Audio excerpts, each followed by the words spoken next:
everyone. I'm outside, the weather's nice, and I thought maybe I'd do an update to show everyone how the league is doing and how everything else is going in the world of amateur radio. So welcome first to our video updates at the Hudson Division. This weekend is Memorial Day weekend, and on this weekend we remember those who paid the ultimate price, who sacrificed, who gave that blank check to service our country. And we take a moment to remember them and really appreciate their service.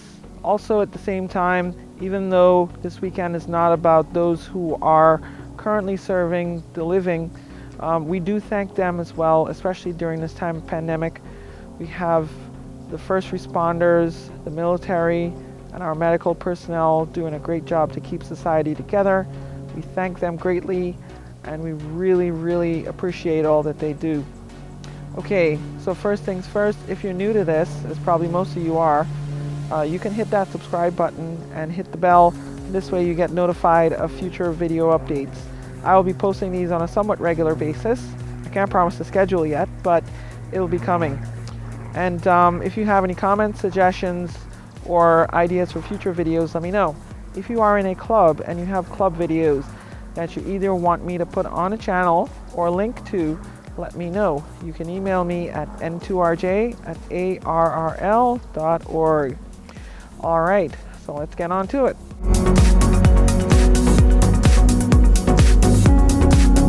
Okay, one of the first things we want to talk about is the Hamfest.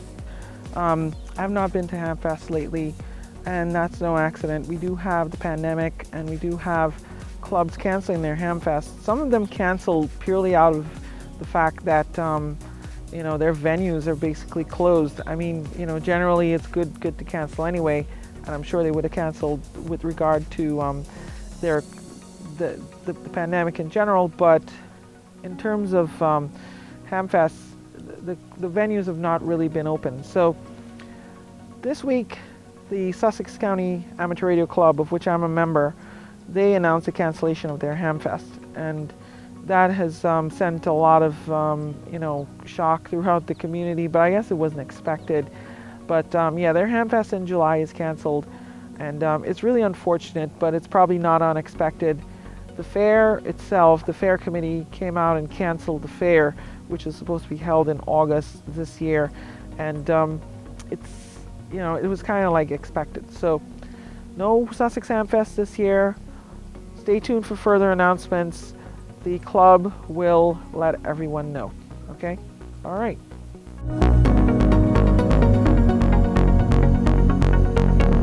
So let's talk about VE sessions. There are clubs that have been doing VE sessions, and as I mentioned in the update about Hamfests, the VE sessions have lost a lot of their venues as well. So a lot of clubs have gone creative. One of the things I'm sure everybody has heard about by now is the virtual exam, where you have clubs that have set up a Zoom room, and then they have a candidate go in and then do the exam on Zoom. So generally there are two methods that clubs have been using for that. One of them is the exam tools method. So the clubs, for example, Columbia University VE Team Amateur Radio Club, they have been setting up these Zoom sessions for candidates and doing Zoom supervised exams, and they've been doing quite well. They use the exam tools method. So what you do is you sign up with Columbia, and then when they tell you you're ready, you will get the exam code for exam tools, and then you'll go on, and then you'll take the exam with three VE supervising. They will be supervising via Zoom. You must have 2 cameras. Most candidates use a smartphone and their regular computer camera, a laptop, or a webcam. There's the other method, which also has to have 2 cameras, but they don't use the exam tools website. They use PDFs. They email the PDFs, they email the paperwork to the candidates, and then they do the exam that way. This has been done by the Hawaii MCOM Amateur Radio Education Group. I hope I got that right. Joe Speroni, Alpha Hotel Zero Alpha, has been shepherding clubs through this process. Some clubs have been kind of intimidated by the whole remote exam process, and this one seems really simple they can do it. Of course, Exam Tools is very streamlined, and they're very slick, and they can get everything done with minimal friction. But some clubs prefer the old school route, so they're doing this. More options, the better, I always say. So that's VE sessions. The third option, and I'll put a link to the video in description, is the drive-up session. So Warren County Radio Club in the northern end of the Hudson Division near Lake George, yes, it's still in the Hudson Division, they have done a drive-up session where candidates go into a parking lot. I don't think they pay Paradise for that, but they went to a parking lot and they sit in their vehicles, they listen to the instructions on FM radio.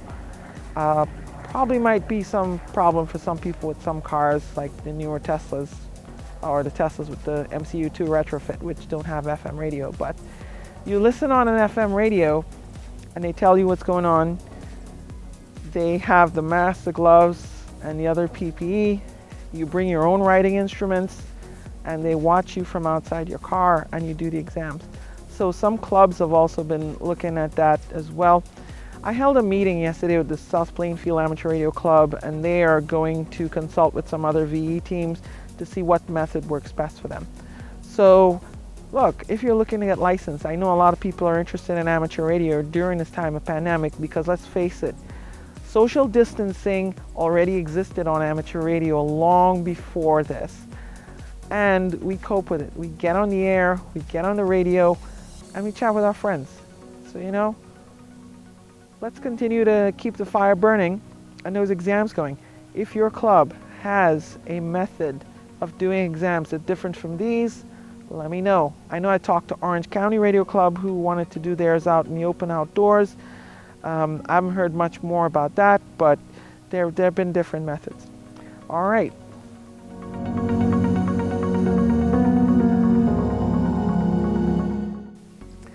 So let's talk about another issue that has been in the spotlight, and I'm sure a lot of you are waiting for a word on it, and it's been quite controversial.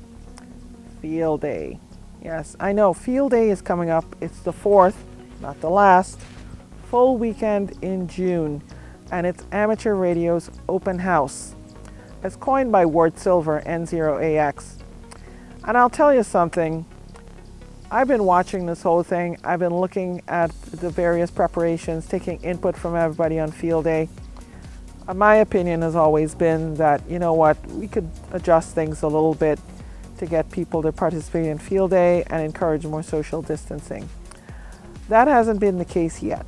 And I do think that, while that is probably not how I would have done it, and I disagree, you know what? The committee has made the decision, so unless they change something, let's go ahead with Field Day how it is. So there are a couple different approaches one can use for Field Day.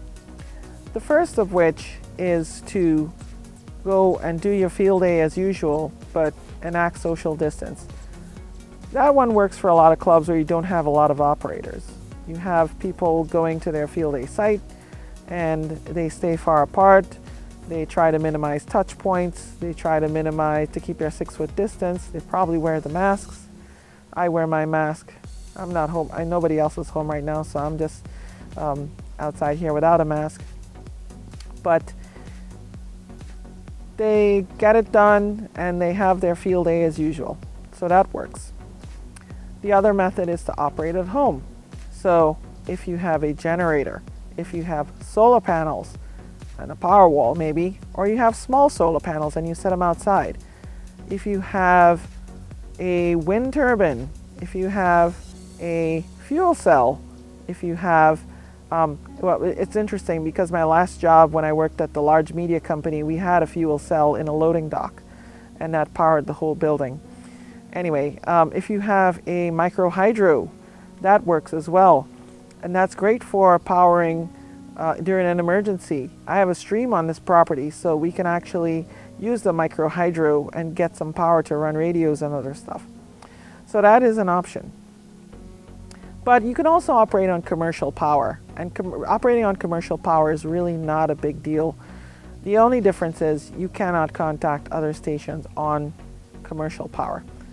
And you know what? It works. So I would tell people, do get out there, do have fun, don't let it stop you. There is one thing though. There are some groups that are going to be scoring this independently.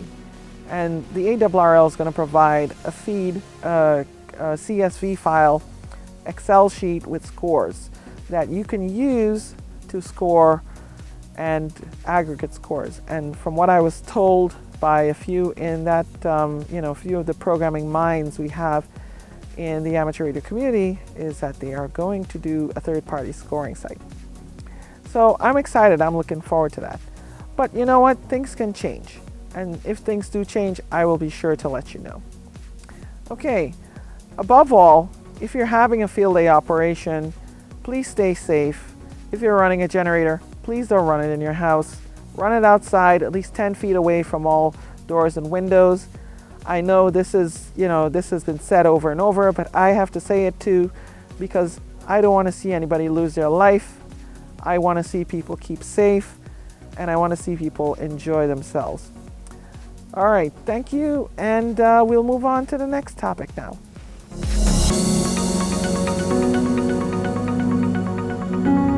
All right, we're into the last segment, and I just have a few things to let you know.